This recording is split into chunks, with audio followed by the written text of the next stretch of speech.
کیا کیا چیزیں جائز ہے روزے کی حالت میں اور کیا کیا چیزیں حرام اور ناجائز ہیں روزے کی حالت میں، یہ بھی جاننا بہت ضروری ہے۔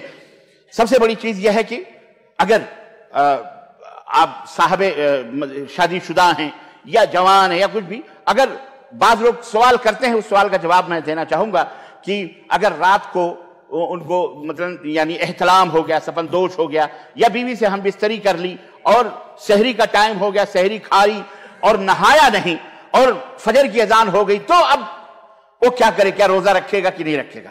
روزہ رکھے گا، ایسا کچھ بھی نہیں، روزہ وہ رکھے گا۔ ہاں ٹھیک ہے، اسی حالت میں وہ سحری کھا لے، بعد میں اذان ہو گئی، جا کے غسل کرے، پھر فجر کی نماز وہ پڑھا، دونوں میاں بیوی کیا کہتے ہیں نہا دھو کر کے پڑھیں، یہ ضروری ہے۔ لیکن آپ یہ کہیں کہ نہیں ہم تو ناپاک تھے، اب ہم روزہ کیسے؟ نہیں، روزہ آپ کو رکھنا ہی رکھنا ہے، کیونکہ اللہ کے رسول صلی اللہ علیہ وسلم کی یہ حدیث آتی ہے کہ ان النبی صلی اللہ علیہ وسلم کان یصبح جنبا فی رمضان، کہ رمضان کا مہینہ ہوتا اور آپ صبح ہو جاتی، فجر کا ٹائم ہو جاتا اور آپ جنابت کی حالت ہی میں رہتے، اسی ناپاکی کی حالت میں رہتے، فجر کے بعد اذان کے بعد پھر آپ غسل وغیرہ فرما کر کے فجر کی نماز پڑھتے۔ تو یہ حدیث ہے جو صحیح بخاری اور صحیح مسلم کے اندر موجود ہے۔ اسی طرح سے ایک روزے دار کے لیے جائز ہے کہ وہ کلی کرے۔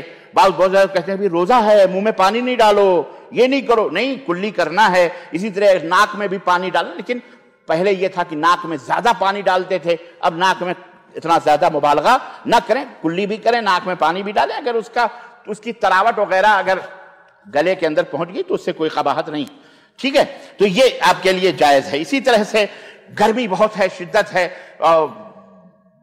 اور کیا کر سکتے ہیں؟ دریا ہے یا نل ہے یا کنواں ہے یا ٹیوب ویل ہے، کہیں بھی گئے ہیں، اب گرمی ہے، اب وہ چل رہا ہے، آپ نے پانی کی لالچ تو وہاں ڈبکی لگا لینا، نہانا دھونا کوئی حرج نہیں ہے۔ آپ پانی میں تھوڑی دیر بیٹھ جائیں، آپ ٹیوب ویل کے نیچے بیٹھ جائیں، آپ نل کے نیچے بیٹھ جائیں، سمجھ رہے ہیں؟ تو اس میں نہر ہے، وہ نہائیں دھوئیں، کوئی حرج نہیں ہے۔ اسی طرح سے برف وغیرہ کی تھیلی وغیرہ گرمی کی وجہ سے آپ جو ہے اپنے سر پہ رکھ لیں تاکہ ٹھنڈا ہو، تو کوئی حرج نہیں۔ اسی طرح کلی کثرت سے کریں، اس میں بھی کوئی حرج نہیں ہے، آپ کے لیے جائز ہے۔ اسی طرح آنکھ میں سرما لگانا، اسی طرح سے ایسا مریض جسے وہ دمے کی مریض جس کو ربو کہتے ہیں عربی میں، وہ ہوتی ہے جو بخاخ وغیرہ استعمال کرتے ہیں، نا، تو وہ بھی جائز ہے، وہ بھی جائز ہے استعمال کرنا۔ اسی طرح سے آنکھ کے اندر، آنکھ کا مریض ہے وہ آنکھ کے اندر قطرے وغیرہ جو ڈالتے ہیں، وہ بھی قطرے وغیرہ بھی ڈالنا، سر میں تیل لگانا، خوشبو لگانا، یہ بھی ایک روزے دار کے لیے جائز ہے۔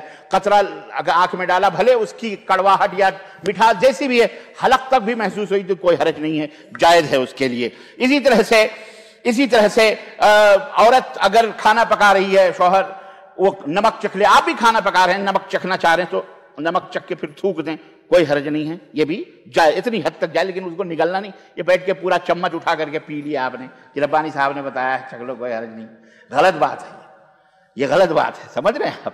چکھنے کی اجازت ہے۔ اسی طرح سے بیوی، بچے والے بیوی ہے، جوان ہے، سب کچھ ہیں، لیکن اگر اپنے نفس پہ کنٹرول ہیں تو بیوی کو بوسہ لینا بھی جائز ہے، اس سے مباشرت، اس کے پاس مل کے بیٹھنا بھی، اس میں بھی کوئی حرج نہیں ہے۔ خیر یہاں تو آپ لوگوں کے لیے، ان لوگوں کے لیے ہے جو ماشاءاللہ یہاں اہل و عیال کے ساتھ رہتے ہیں، ورنہ خواہ میں آپ لوگوں کو یہ باتیں یاد دلا کر کے آپ کو تکلیف پہنچا رہا ہوں، اللہ معاف فرمائے، ہے کہ نہیں؟ بہرحال یہ ہمارا فرض ہے، صرف آپ ہی نہیں سن رہے ہیں بلکہ یہاں سینکڑوں لوگ بیٹھ کر کے بیچارے دنیا کے اندر سن رہے ہیں، سب کے لیے، اسلام سب کے لیے، صرف آپ کے لیے تھوڑی ہے۔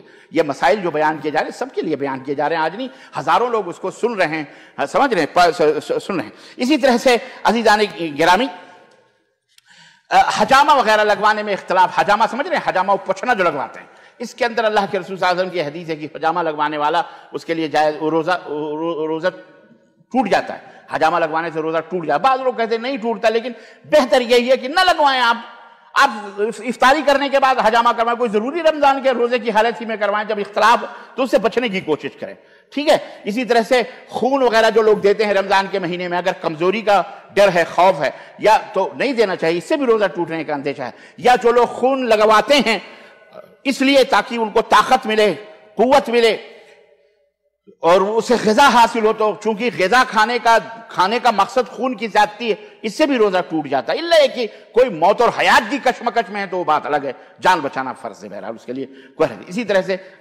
یہ تو ہو گئی بات جائز، یہ چیزیں جائز ہے۔ اب اس میں بہت ساری چیزیں چھوٹ گئی ہوں گی تو اللہ معاف فرمائے،